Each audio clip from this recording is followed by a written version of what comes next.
Hi, I'm Rasam Mekrashad is in here with another episode of Dark 30 USA. I'm with you guys to talk about the messages from the Signal platform between a couple of officials in United States that mistakenly by Tim Walz, Jeffrey Goldberg, one of the journalists from Atlantic News outlet, was joined in the group chat, and so he had access to all those confidential information, and then he, of course, shared it with his magazine, with Atlantic, and it was a catastrophic mistake. So this is basically what happened. Was like a couple of officials like Tulsi Gabbard, Tim Hexed,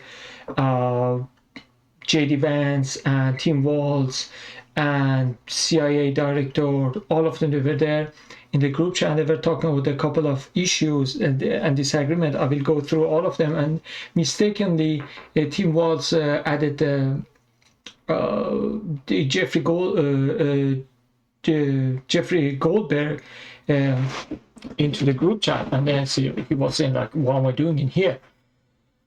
So he saw that, probably screenshotted those images, and after that, I don't know if he removed himself or whatever happened. After that, he came out and then talked about that. So that was catastrophic mistake, even though Goldberg didn't go out and then didn't talk about those until after the mission, because there were a couple of details about how America wants to attack Yemen, and 2 hours before the attack, Goldberg had the access to those.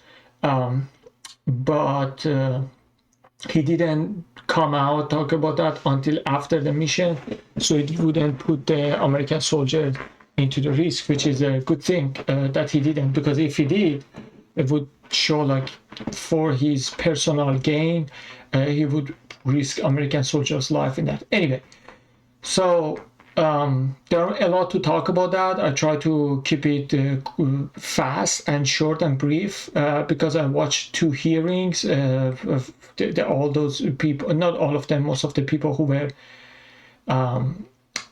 in the group chat. They were talking, so they came to the hearing, and that was 2 hours, the first hearing, and the second hearing, I think that was today, that was another 2 hours. So I watched all the 4 hours hearing, and also a couple of other videos regard to that. So I'm gonna talk about my takes on that. But before that, let me get there, and yeah, let's see. That's a highlight of the first meeting, because the second meeting, Tulsi had the orange outfit. While these key drivers of migrants are expected to persist, heightened U.S. border security enforcement and deportations under the Trump administration are proving to serve as a deterrent for migrants seeking to illegally cross U.S. borders. U.S. Border Patrol apprehensions along the southwest border in January 2025 dropped 85% from the same period in 2024. The priorities at the FBI, which I identified during my confirmation hearing and since, is attacking violent crime along with national security. And every single state in this country is a border state. Arkansas is no exception. Allow me to highlight the work of the men and women in the FBI and state and local law enforcement in the state of Arkansas. Since February 5th alone, we've had 220 illegal immigrants arrested on charges varying from violent offenses, weapons offenses, narcotics offenses, and serious violent felonies. 253 separate individuals have been charged related to those offenses. And here's something I want the American people to hear about narcotics and countering narcotics. Thousands of pounds of narcotics were seized in these 3 weeks in the state of Arkansas. Thousands, worth tens of millions of dollars. Everything from fentanyl to meth to cocaine to heroin to marijuana and more. And also including manufactured drugs. The FBI does have the biggest footprint in Arkansas. We cannot achieve this mission without our state and local law enforcement partners, which has been one of the priorities since I took the helm at the FBI. They provide the greatest ground-level intelligence to conduct these operations in Arkansas and in every single state across the Union. Since February 5th, we've assisted with the arrest of hundreds of criminals and illegals throughout your state, and that was just a 3-week operation. Prior to that, Senator, there was a bust of 17 federal indictments relating to a meth lab in the state of Arkansas in the southwest corner of your state. All of those individuals are now facing prosecution for hundreds of pounds of illegal opioids, guns, and other illicit material. So we will continue to do that work. We will work at 7 days a week, 365 days a year, not just in your state, Mr. Chairman, but in every state. So that we're clear, one of the first things that happened when I was confirmed as CIA director Signal was loaded onto my computer at Cliff. the CIA, as it is for most CIA officers. He was in the One of group the chat things too. that I was briefed on very early, Senator, was by the CIA records management folks about the use of Signal as a permissible work use. It is. That is a practice that preceded the current administration to the Biden administration. It is permissible to use to communicate and coordinate for work purposes, provided, Senator, that any decisions that are made are also recorded through formal channels. So those were procedures that were implemented. My staff implemented those processes, followed those processes, complied with those processes, and finally, just please. So my communications, to be clear, in a Signal message group were entirely permissible and lawful and did not include classified information. Your question was, have I participated in any other group chats sharing classified information? To be clear, I haven't participated in any Signal group messaging that relates to any classified information at all. Senator, I have the same answer. I have not participated in any Signal group chat or any other chat on another app that contained any classified information. Thank you, all of you. Your service to the country, it matters. There are a lot of citizens of our country right now that have much greater security in their life because of the work that you do and the people that are working around you. So I just want to say I appreciate that for the folks in Oklahoma. They would definitely want me to be able to say thank you for your service.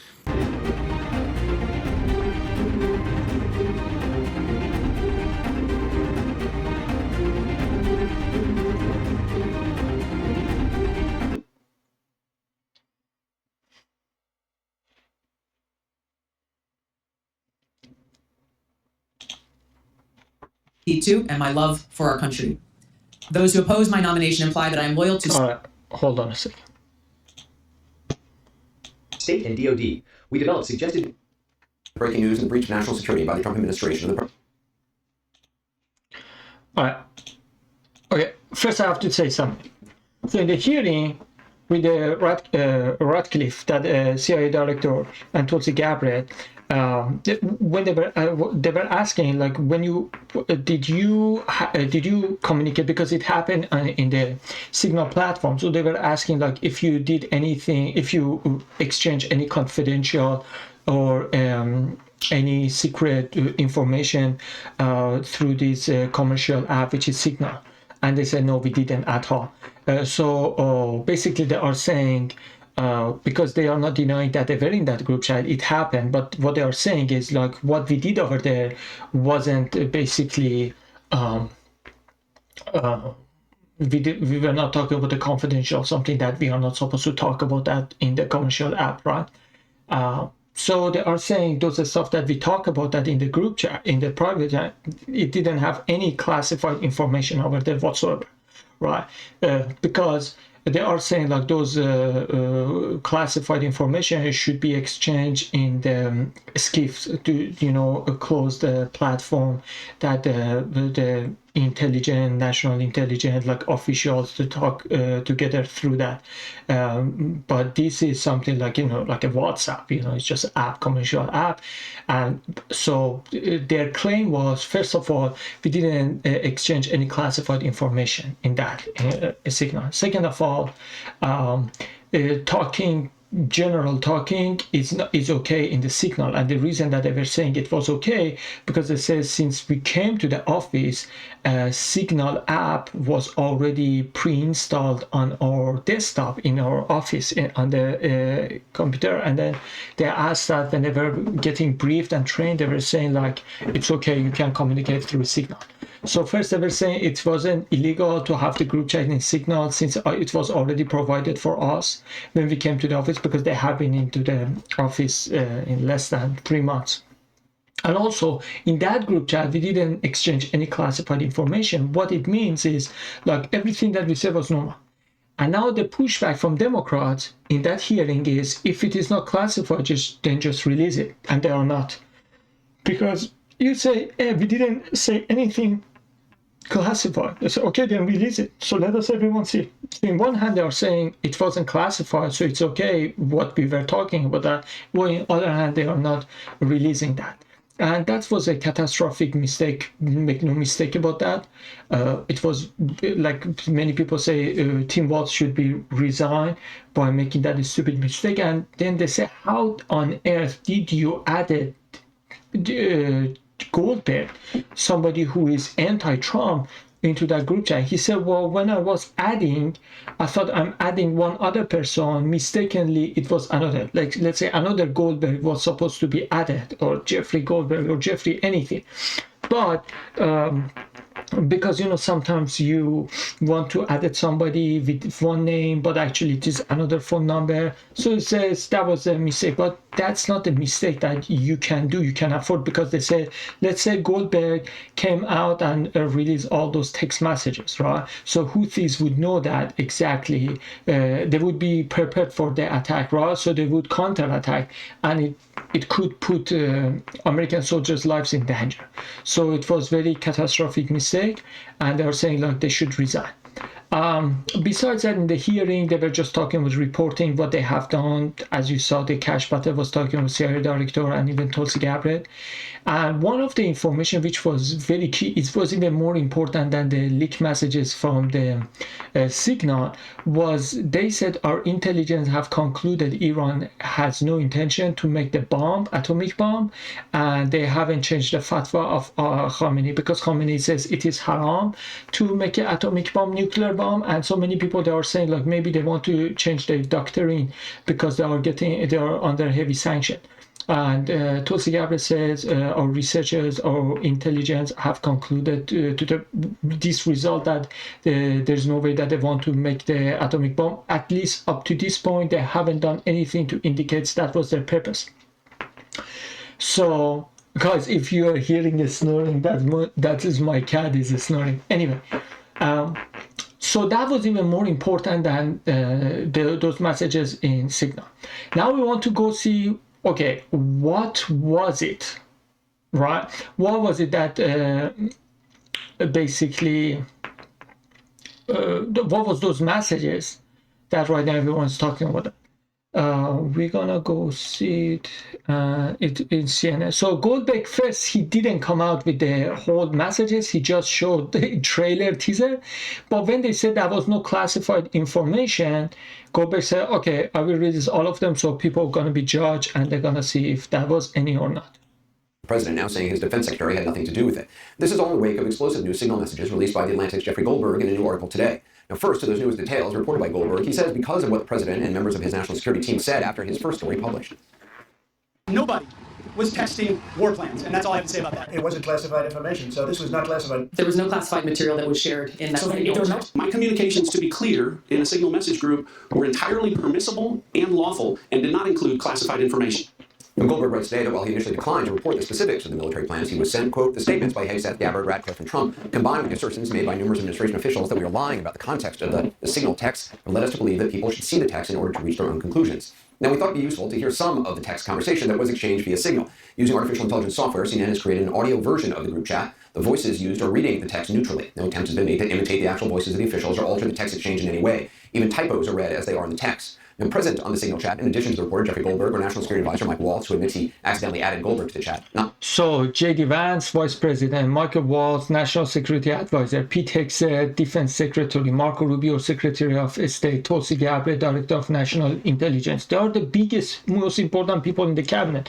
John Ratcliffe, CIA Director. It's interesting, FBI is not there. Stephen Miller, White House Advisor, Susie White House Chief of Staff. I don't know, really, I don't know her even. Steve Witkoff, U.S. Special Envoy in the Middle East, because the attack was into for the Yemen, so of course he would be there. And Goldberg also, but by mistake, by this Michael Waltz, this guy in here. He has been in every in the Fox News and having interview, and he's just making it worse. He's saying like, I don't want to sound like a conspiracy theorist, but how is it possible the anti-Trumpist guy mistakenly was added by me? And everyone said, now you are blaming conspiracy theory, like he hacked the system to get there. I mean, seriously, like, couldn't they find somebody better than a journalist to go there? Like, he is saying my mistake was basically my phone was hacked. Indirectly, he was mentioning that. Okay. not Vice President J.D. Vance was there. Secretary of State Pete Hegseth with us as well. Secretary of State Marco Rubio, Director of National Intelligence Tulsi Gabbard, CIA Director John Ratcliffe, White House Deputy Chief of Staff Stephen Miller, White House Chief of Staff Susie Wiles, and Middle East Special Envoy Steve Witkoff. Also, they want to talk about they will talk about the disagreement, J.D. Vance with others. It says, hey, it doesn't help us with our agenda, with our basically promises to the American people. And people are saying, we didn't vote to bomb Yemen. Like, what are we doing over there? We came here for peace, for better economic, and even it's not affecting us that much. Like 3% of business in United States depends on Yemen, like the Hormuz Strait. So Red Sea basically, but it's 30% for European. So again, we are going to the war for European. So this disagreement is very also important. And after that, I will add one other video that shows like why this is even more important than those classified information that Pete Hegseth talk about that in this platform. And the reason that he published that, because they were saying it wasn't classified. So now he's releasing to show that it was classified. And in my opinion, it was classified. Team. Establishing a principals group for coordination on Houthis, particularly for over the next 72 hours. My deputy Alex Wong is pulling together a tiger team at deputy/agency chief of staff level, following up from the meeting in the sit room this morning for action items. And we'll be sending that out later this evening. Please provide the best staff POC from your team for us to coordinate with over the next couple days and over the weekend. Thanks. Mike Needham for state. Andy Baker for VP. Joe Kent for DNI.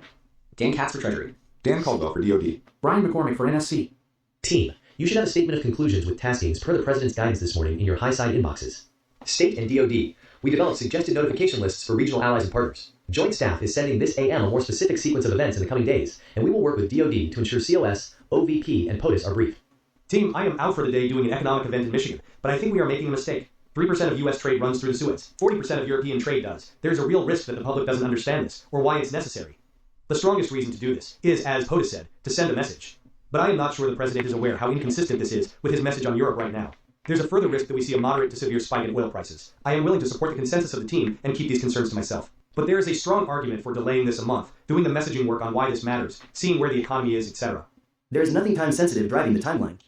So J.D. Vance is saying what we are doing. We are in one hand, we are saying to Europe they have to step up, they have to pay their fair share for the defending the country like NATO alliance. But in one other hand, we are doing it free for them. So they are 30% depends on them. So we have to use our leverage to say, hey, we don't care that much about in here. It just only bothers us 3%, but 30% for you. So you have to step up, pay more, or do something about that, right? But he says if we in continuity, J.D. Vance says that if we fix a problem right now for them, they're gonna get the benefit without paying for that, and the problem is solved. So we have to use a leverage while this problem still exists. When we solve that, they wouldn't come to the table. So we have to use it as leverage to negotiate on the table. And also he's saying like people are saying like, what are we doing here? Like we voted for cheaper gas, and now this war gonna result to the more expensive oil. Then it is not what we voted for. So let's see what he says. We'll have the exact same options in a month. The Israelis will likely take strikes and therefore ask us for more support to replenish whatever they use against the Houthis. But that's a minor factor. I will send you the unclassed data we pulled on van shipping. So he's saying basically, J.D. Vance says, let's delay it for 1 month so we can settle everything with the Europe and let them know that they have to step up. But if right now we fix the problem for them, they are not going to listen to us anymore. And he's saying, like, first of all, now or next month, the situation is the same. Second, we are doing it for Israel because Israel want to do that anyway, and then they're going to ask for help. He's not even saying that, what if we don't need to help Israel? That's the craziest part. From CIA perspective, we are mobilizing assets to support now, but a delay would not negatively impact us, and additional time would be used to identify better starting points for coverage on Houthi leader. So he says that's okay, like asset to support now, but he says if we do the delay, it doesn't matter, it's not bad thing. So he says, okay, so the CIA is so basically teaming up with J.D. Vance. Let's see what Pete Hegseth said. VP, I understand your concerns and fully support you raising with POTUS. Important considerations, most of which are tough to know how they play out.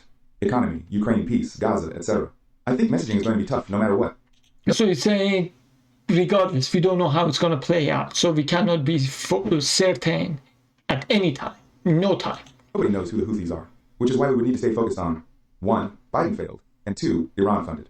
Waiting a few weeks or a month does not fundamentally change the calculus. He's even talking about the propaganda that they have to follow.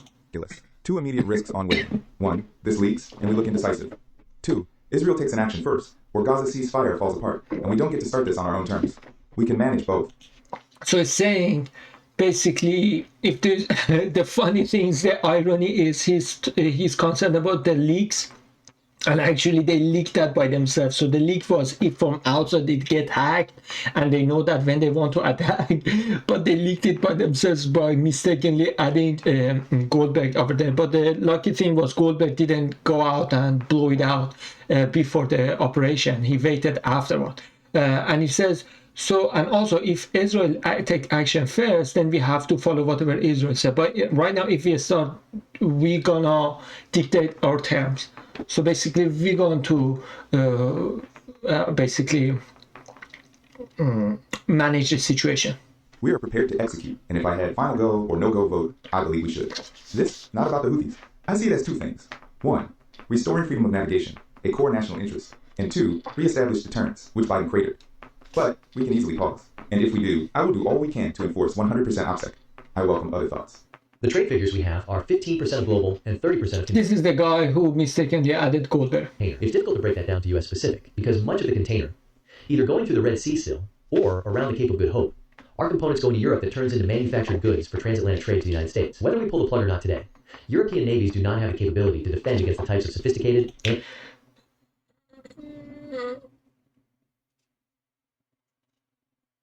Okay, so he's saying a couple of things. One of them, he's saying, oh, it is 30% in total, and we cannot determine exactly if it is 3% or not. So he basically is challenging the number that J.D. Vance said, 3%. He's saying, like, it's harder than that, it's more complicated. And he's saying there are so many things, yeah, it is going through the Europe, but because it's going to be manufactured over there and then shipped to the United States. So even though we are not getting those goods on the first hand, but it will be created in the Europe and from there be shipped out. So if it is a stop there, basically we are not going to have it on the second hand. And the other thing it says, even we wait 1 or 2 or 3 months, anyway, Europe doesn't have that power to do it by themselves. So even if we waited to say, hey, Europe, you have to step up, they say, but we can't. You know, I think basically J.D. Vance wasn't saying so Europeans should come and bring their navy. He was saying like they have to pay up. So they don't have the equipment and technology to fight the Houthis, but at least they have money, so they can give us money. But he's saying like even if we wait, they don't have capability to stop the Houthis. Anti-ship, cruise missiles, and drones the Houthis are now using. So whether it's now or several weeks from now, it will have to be the United States that reopens these shipping lanes. Per the President's request, we are working with DoD and state to determine how to compile the costs associated and levy them on the Europeans. As we stated in the first PC, we have a fundamental decision of allowing the sea lanes to remain closed or to reopen them now or later. We are the only ones with the capability, unfortunately. From a messaging standpoint, we absolutely add this to horribles on why the Europeans must invest in their defense. Pete, headset, you think we should do it? Let's go. I just hate bailing Europe out again. Let's just make sure our messaging is tight here. And if there are things we can do up front to minimize risk to Saudi oil facilities, we should do it. VP, so he's saying like, okay, but we have to make sure like they get the message that they have to step up. So we don't do it for them and they just say, okay, thank you, they're done. And also we have to make sure like they don't attack the Saudis, because if you remember a couple of years ago, Houthis attacked the Aramco's oil facilities. 30% price of the oil went up, and that was crazy. Okay, that was very bad, and now they're saying like we have to make sure it doesn't happen. The crazy part is we don't need even Saudi oil facility. We have enough, and President Trump already had the executive order to make sure they are running right now. They are producing oil. So I don't know exactly why do we need to care about what Saudis are doing. Plus, not only that, Saudis, petrodollar, like they made a 50 years. A deal with basically they made a 50 years deal with America that every oil that they sell Saudi Arabia is with dollar, and they didn't renew that in 2023 or 4, I guess, with when Biden was in the office. So now we are taking different routes, so I don't know what he's talking about. So let's see. Fully share your loathing of European freeloading. It's pathetic. But Mike is correct. We are the only ones on the planet, on our side of the ledger, who can do this. Nobody else even close. Question is timing. I feel like now's as good a time as any, given POTUS directive to reopen shipping lanes. I think we should go, but POTUS still retains 24 hours of decision space. As I heard it, the president was clear. Green light. But we soon make clear to Egypt and Europe what we expect in return. We also need to figure out how to enforce such a requirement. E.g., if Europe doesn't remunerate, then what? If the U.S. successfully restores freedom of navigation at great cost, there needs to be some further economic gain extracted in Exactly. return. Agree. Team update. Time now. 1144 ET. Weather is favorable. Just confirmed with CENTCOM. We are go for mission launch. 1215 ET. F-18's launch. First strike package. 1345. Trigger base. F-18 first strike window starts. Target terrorist is at his known location, so should be on time. Also, strike drones launch. MQ-9s. 1410. More F-18s launch. Second strike package. 1415. Strike drones on target. This is when the first bombs will definitely drop, pending earlier trigger-based targets. 1530. So of course you see 14:15 means 2:15. 2 p.m. 2:15 p.m. For example, 15:36 is 3:36 p.m. F-18 is a jet. Second strike star, also for sea-based Team Hawk launch. So they're definitely, of course, it's not saying exactly which location, but it's talking about the timing. So Houthis would know that the reason that they said it wasn't classified information over there, because they said, well, so what? That's just a name of the jet and packages without naming even what packages are, just bomb. What bomb? And it's just the name of the jet and the time, which is still it's a lot. But he says with those information, Houthis couldn't do anything. But I think they could do something. 36. F-18 second strike starts. Also, first sea-based Tomahawks launched. More to follow per timeline. We are currently clean on OPSEC. Godspeed to our warriors. I will say a prayer for victory. VP, building collapse. Had multiple positive ID. Pete, Gorilla, the IC, amazing job. What? Typing too fast. The first target, their top missile guy, we had positive ID of him walking into his girlfriend's building and it's now collapsed. Excellent. A good start. Good job, Pete, and your team. The team in MAL did a great job as well. Great work all. Powerful start. CENTCOM is on point. Great job all. More strikes ongoing for hours tonight, and we'll provide full initial report tomorrow. But on time, on target, and good readouts so far. Kudos to all, most particularly those in theater and CENTCOM. Really great. God bless. Great work and effects. Goldberg points out in today's article, quote, if this text had been received by someone hostile to American interests or someone really indiscreet and with access to social media, the Houthis would have had time to prepare for what was meant to be a surprise attack on their strongholds. The consequences for American pilots could have been catastrophic. This is Defense Secretary Hegseth today. Nobody's texting war plans. Well, I noticed this morning out came something that doesn't look like war plans. And as a matter of fact, they even changed the title to attack plans because they know it's not war plans. There's no units, no locations, no routes, no flight paths, no sources, no methods, no classified information. They're communicating on Signal, a commercially available app. Keeping in mind, multiple current and former defense officials CNN spoke to said that any discussion of the timing, targets, or weapon systems to be used in an attack would be classified because of the potential risk to U.S. service members' lives if those plans were revealed prematurely, and under no circumstances should such discussions be conducted on a commercial app. But also notice that Secretary Hegseth there is quibbling with the semantics. Goldberg called them attack plans in today's article versus war plans in Monday's report. Seemed to be a talking point of spin shared across the administration. Late today, the president was asked about the latest and defended the Secretary of Defense and used a familiar phrase, witch hunt. Should Secretary Hegseth consider his position over the Signal? Hegseth is doing a great job. He had nothing to do with this.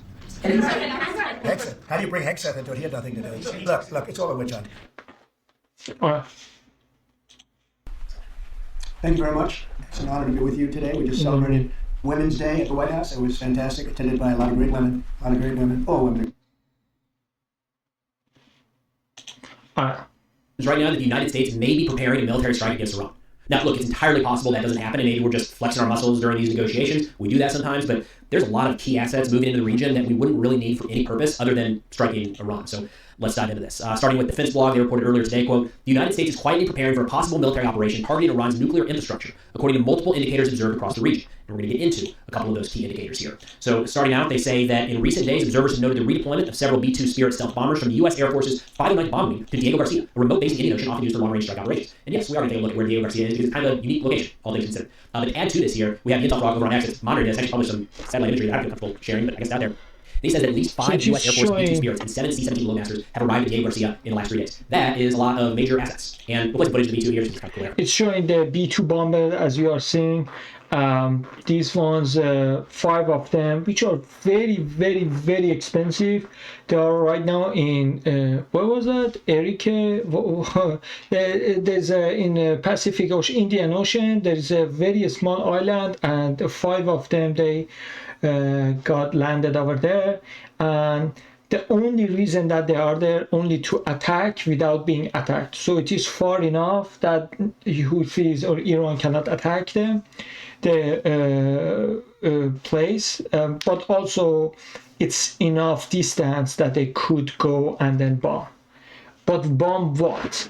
He explained very well. This man. This is not. It's a very great video. But these B-2 stealth long-range bombers, there's only certain targets that we need to use it against, right? These are not necessary for striking militia groups in Iraq and Syria. Not really even necessary to hit the Houthis, although I believe we may have used B-2 at one point last year. Really, you're talking about any country with a hardened air defense network, so Iran, Russia, North Korea, China, and maybe a few others, at least adversarial nations. Now, where these B-2s moved was to a location in the Middle East, closer, not really in the Middle East, in that part of the world, but closer and more able to strike targets in the Middle East if needed. So here we got Iran and Yemen ongoing operations against the Houthis. We're going to talk about that today. And this, luckily, there's this red dot in the middle of the ocean that helps me figure out where Diego Garcia is. And it's just this little guy. This is the place. The airfield. And you can see detail in Google Maps is wide, isn't it? So anyways, clearly military base. This isn't a secret. So clearly military airfield. We know that it's there. You can see that area. So the only reason that they are doing it is because they want to attack Iran. But why? Geographic portion below is also where the area's proven carrier strike group is operating. So that means we're going to have 2 carrier strike groups in the Middle East. Again, the communicate. Last week, Trump said he sent Khamenei a letter proposing negotiations for a new. Trump sent a letter, gave the 2-month deadline to negotiate for the new nuclear deal, and Supreme Leader of Iran said, no bully. Clear deal, with a 2-month ultimatum to reach spend too much time. But there's an ultimatum issue on CDS Space Nation. Let's give a list. A nuclear weapons program. That's enrichment, that is weaponization, and that is its strategic missile program. So that pretty well summarizes like the current U.S. posture towards Iran. Overall, no bomb. That's the thing. We're pretty clear on that. Pretty clear on that messaging. But some interesting things that come out. This comes out every year. Yesterday, Dion Gabbard talked about WMDs, and again, this one from the U.S. intelligence, an erosion of the decades. As I said, Tulsi Gabbard said that there is no indication of nuclear program ongoing from Iran side. On taboo and discussing nuclear weapons in public, military commander strap 1. So, step 1, see a severe blow. United States. The U.S. must know when facing Iran threats will never achieve anything. Threats, they must know they've never been initiated conflicts anyway. So I think whenever Khamenei tweets like that, it means he's preparing for something big. But if someone commits a malicious act to start something, they must know they will receive serious severe blows. So this is the video that Iran actually, in their TV, they show that their underground missile city. Underground city of missiles. As you are seeing, it's huge, it's big. So it is basically for deterrence. They are showing like, hey, if you do one mistake, we know how to respond. And remember, they said that we can do the honest promise fair. They haven't responded. They had honest promise 1, honest promise 2, and now honest promise 3 still is pending. And it can be indication of this is going to be those underground tunnels, underground structure, for the honest promise 3, which is again bombing Israel. Like that would be a real significant challenge to effectively destroy. We probably have to go after some of the entrances, maybe some soft spots, but these are built into a couple different areas around. We don't exactly know where all of them are, or at least that's not public. There's a couple that are relatively public, but the idea there is they got a lot of missiles, drones, military equipment, and if there was some sort of nuclear program, it's probably down there, right? It's probably not just sitting above ground in an area that we can strike with a traditional bomb. So we start to see this, as Wall said, quote, 75% of our U.S. flag shipping now has to go around the southern coast of Africa rather than going through the Suez Canal. If it was 75% within the last couple of days, there's no way that number decreased. Now that we've got hostilities kind of picking up between the Houthis and the United States, my guess is there's probably even more ships right now saying, no thanks, we'll just go around. But either way, I haven't seen the real-time impact on shipping. So that shipping lane is as depressed as it ever has been since November of a couple years ago. And then, of course, we're looking at all this. I got to go back to the Biden quote of January 2024. That, fair warning, I feel like I'm going to use this a lot going forward. Like, until the Houthi situation here is resolved, I'm going to keep using this. He was asked by a reporter if the attacks are working against the Houthis. He said, quote, when you say working, are they stopping the Houthis? No. Are they going to continue? Yes. And that's kind of what we're seeing right now. Again, no clear indications of what the battle damage assessments are here. If any senior leaders have been taken out, there's speculation. Maybe like the head of the missile force was eliminated. I haven't seen anything concrete on that front. What we do know, the things we can measure here, is the Houthis are continuing to carry out attacks against Israel, firing long-range missiles into Israeli territory, and against U.S. military vessels in the Red Sea. That's a little messy right now because we're really getting one side reporting. The Houthis are saying for about 7 days in a row now that they carry out attacks with drones and missiles against U.S. ships like the Harry S. Truman. We're not seeing anything in the United States in terms of defending those attacks, and we have attacks. So in previous iterations of all this, we have seen examples of the U.S. intercepting Houthi missiles and drones. Not really seeing that right now. So either that information just isn't coming out, or the Houthis are missing by a lot, and we don't actually have intercepted. But either way, for probably the 6th or 7th day now, the Houthis are saying publicly, we are continuing to attack Americans and will continue to do so until, of course, what the Houthis say, the siege of Gaza is lifted and the aid is allowed to flow in to Palestinian people. I'll put sources for all of this in the description below if you want to check it out. That's all I got for now. Thank you. All right, so let's see what we have in here. First of all, the reason that the signal, those messages from the signal has anything to do with the Iran is because President Trump said that few weeks ago, from now on, he gave the ultimatum. Whatever happens to if Houthis attack us, we're gonna punish Iran. And the reason is because we are seeing there are proxies of Iran and they're backed by Iran, so they are supporting the ammunition and everything. So if they attack us, it means you are behind that, because Iran was saying that they are doing it independently. We didn't tell them, we don't tell them what to do. It says, no, don't play victim. It's not like you tell them exactly when to attack, but when you are supporting them, because of your support, they can attack. So you are behind that. If you don't support, they cannot attack. So they said from now on, every time that Houthis attack us, we're gonna see it from Iran. We're gonna punish Iran, and that's for one. And right after that, the Houthis kept attacking. Like they didn't even wait 48 hours or 72 hours or anything. Immediately, Houthis attacked. Like I was thinking, like maybe they stopped attacking because the United States said so, threatened them. But actually, basically, immediately they started to attack, and they say, "Hey, you want us to stop attacking? It's so simple. Let Palestinians get the food." And the situation is so messy. Like so many Arab countries, they are just watching, and they're not saying like either condemn Houthis or say no, they are doing it right. Like do one of now I'm seeing Arab countries that are just watching it. Either say this is wrong or this is right. Make it pick the side. Like you cannot just sit back and just watching, because Yemen and also America, they are using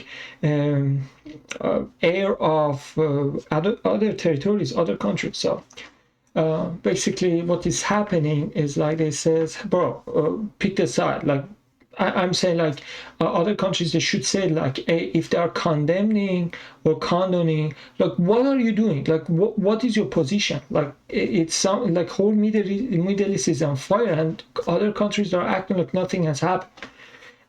Either side that you are defending. So we know that who is with who.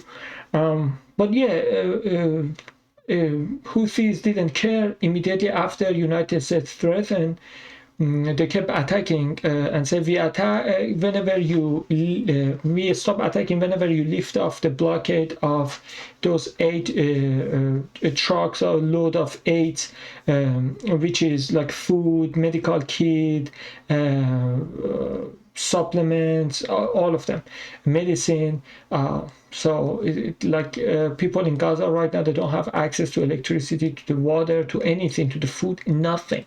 They don't have access to anything, like literally anything, because there's a blockade. The fights resume between Hamas and Israel, and so in that 1 month of the peace deal between Hamas and Israel, Houthis stopped attacking. So, and they say, if you want us to again go back to stop attacking, just let the Palestinians get the help, get food, get medicine, everything.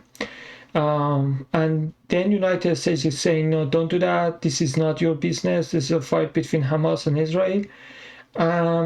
Right now it's saying like 2 months. There's a deadline for Khamenei to decide that if it's going to have nuclear deal, and one of the conditions is to stop funding all the proxies. And Iran is saying no, it's not going to happen. But this is the letter that Trump sent to the Khamenei. Araghchi, the foreign minister of Iran, said we are still deciding how to respond. Eventually they're going to respond because it came through Emirat, so the UAE, so they're going to send the letter back to UAE to send it to America, because they were the agent in sending the message from America to Iran. So probably from Iran to America again going to go through UAE.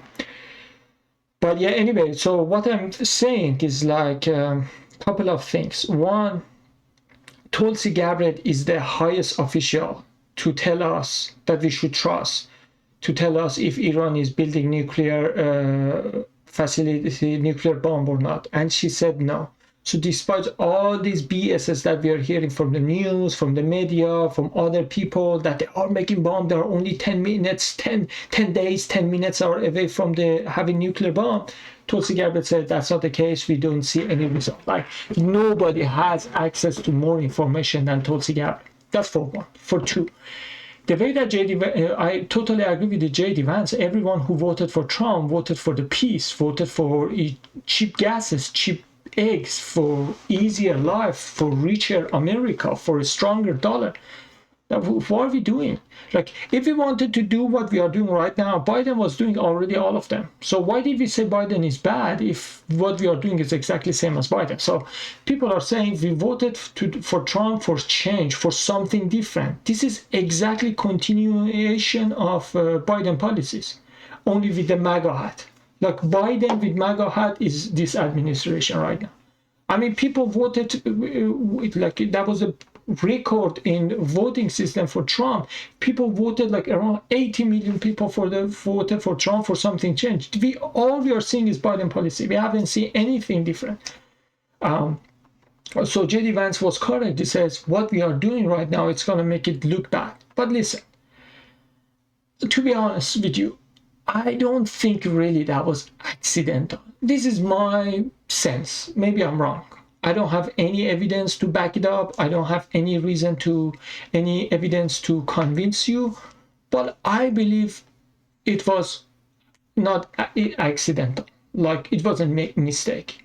I think somebody, I'm not saying definitely Tim Walz, I don't know, maybe even J.D. Vance said to Tim Walz, hey, I cannot add that person, but you can't, like, take it for the team. I don't know, but some feeling is telling me it's just too Bollywood. It's not even Hollywood, it's Bollywood movies. You know, Bollywood, how irrational and not logical it is, like the person shoot the bullet, other one stop the bullet with the chest and then reflect it back, and the guy dies by the bullet that he shot already. You know, it's not rational, it doesn't make sense. This doesn't make sense. In a signal, you were texting and you wanted to add somebody, and then by mistake you added the person who hated Trump the most because the name was similar and you didn't check the phone number. Maybe it happens. I'm not saying nobody makes a mistake. I make those mistakes. Everyone makes those mistakes. But I think it was too reckless. Oh my God. It was too reckless. Maybe they said, listen, American people are not going to be happy with what we are doing, so we have to show them we are not happy with that either. Because think about that, it makes sense also. J.D. Vance is already thinking about that 2028. Because Trump is not going to have the third term, this is his second term, it's over. And he's vice president of Trump. If he looks like a hero, America First guy, so probably he's going to get reelected. He's going to be elected for 2028, right? So right now what we are seeing is like, bro, where is America First? So if those texts got leaked, people say, oh, look, J.D. Vance didn't like that. J.D. Vance was on America's side. He says, it is not our fight. We shouldn't do that, because people are not happy. If you see the approval rate of Trump is plummeting because none of the stuff that he promised is happening. Like, not only it's not happening, it's going to the opposite direction. Everything that was the slogan of this administration, now we are seeing the opposite. And he has to say, hey, listen, I'm not with them. You know what I'm saying? Like, I'm different. Maybe purposefully it happened to send a message. I don't know, even they purposefully did that to send a message to Israel. Like, listen, we don't like that, so be careful. Or they wanted to send it to Iran. Like, hey, we were about to attack you, but we leaked the message, so you know that. I don't know what was the end game. But the way that this administration is so calm, as if it was part of I don't know. Maybe just two of them, they made a deal. I don't, for sure, Tim Walz should be part of it. the world should be part of it because he was the one who did the action. Either it happened by his decision or somebody talked to him, I don't know. But I feel like it doesn't make sense that it happened at this time. But anyway, they attacked the Houthis places, like a couple of buildings, and videos that we are seeing from Gaza and Yemen is not very easy to watch. So I think President Trump right now is stuck in very, very bad situation. People are losing their faith on President Trump already because we are not seeing countries going to the direction that we were promised. And nobody wants another war.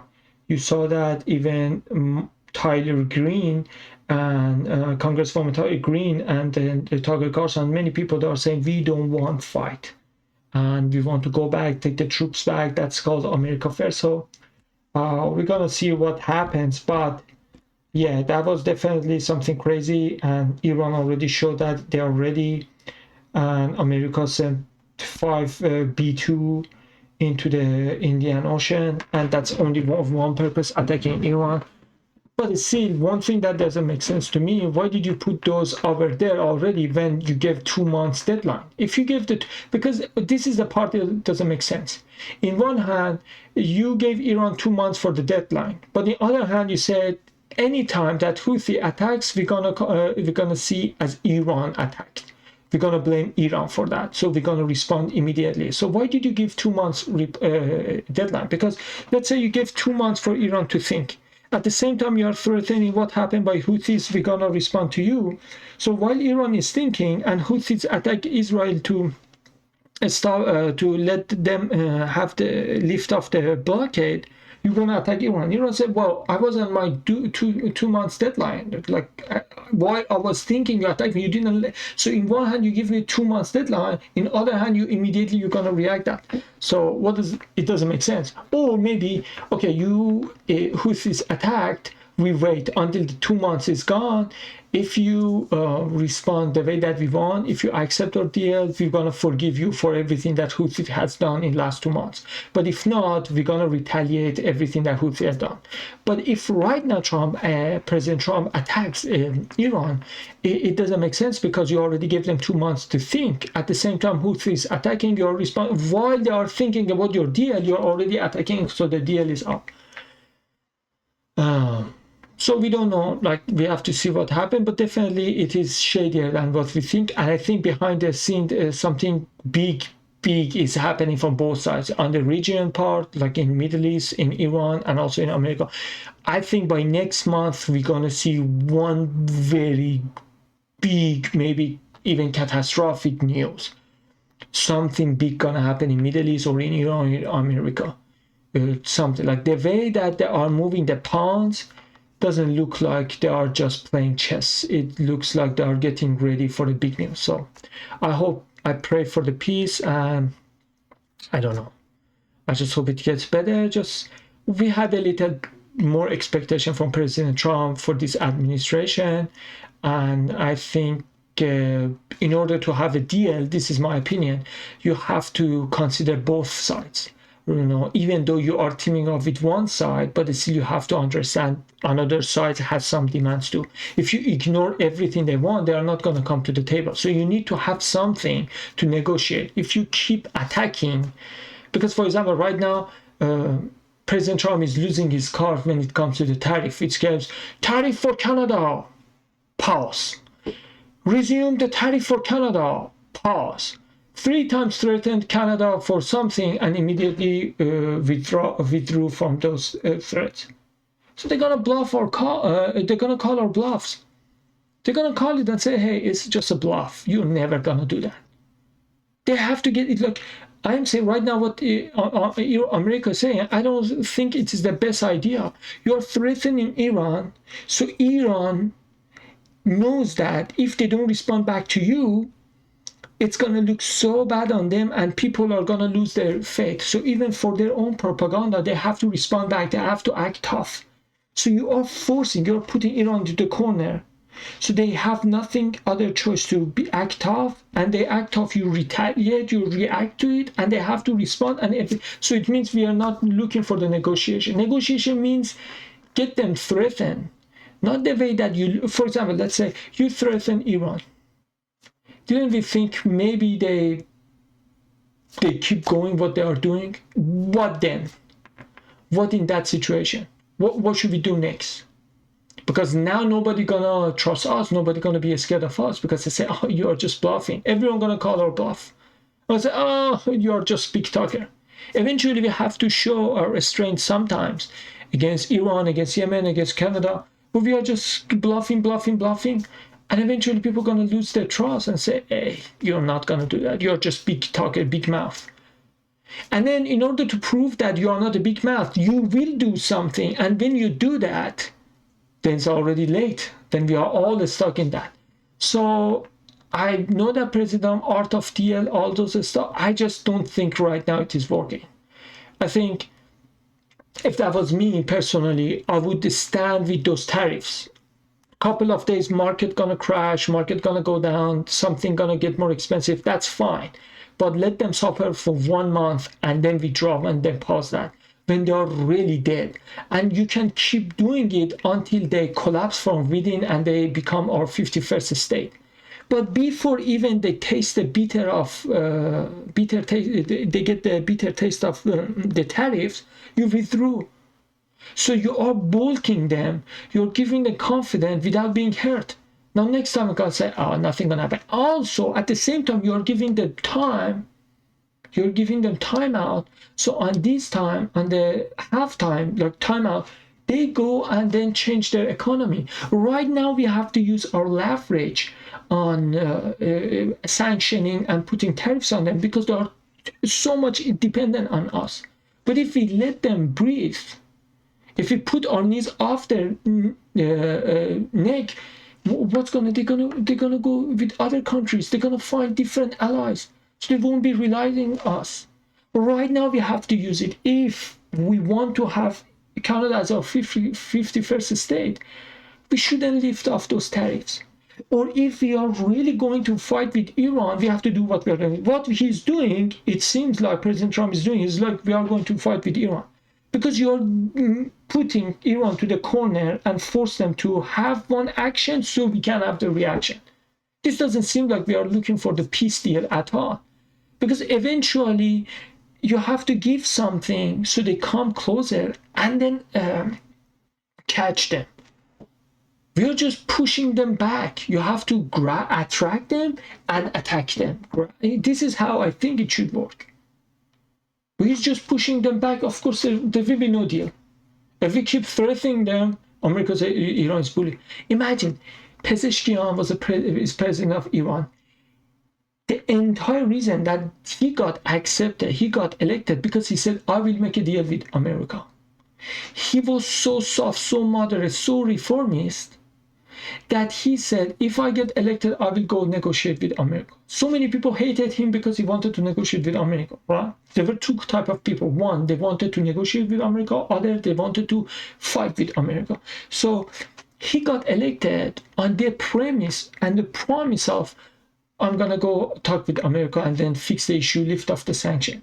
A few days ago in the Congress, in the council, the thing in the parliament, he said that I wanted, but what they are doing now, never mind. Ayatollah Khamenei said, the Supreme Leader said, we are not going to negotiate, so I changed my mind.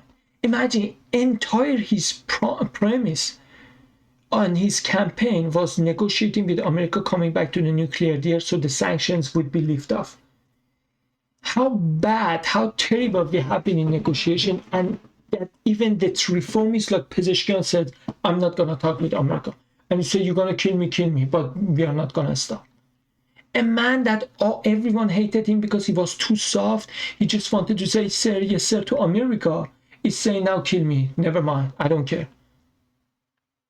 It doesn't look like an art of deal to me. It doesn't look like we are doing a good job. So for that reason, I don't know. Like, we have to see what happened, but apparently we are going to the war that nobody asked for and nobody voted for. So let me know what you think. Thank you for watching. Like always, as above, so below.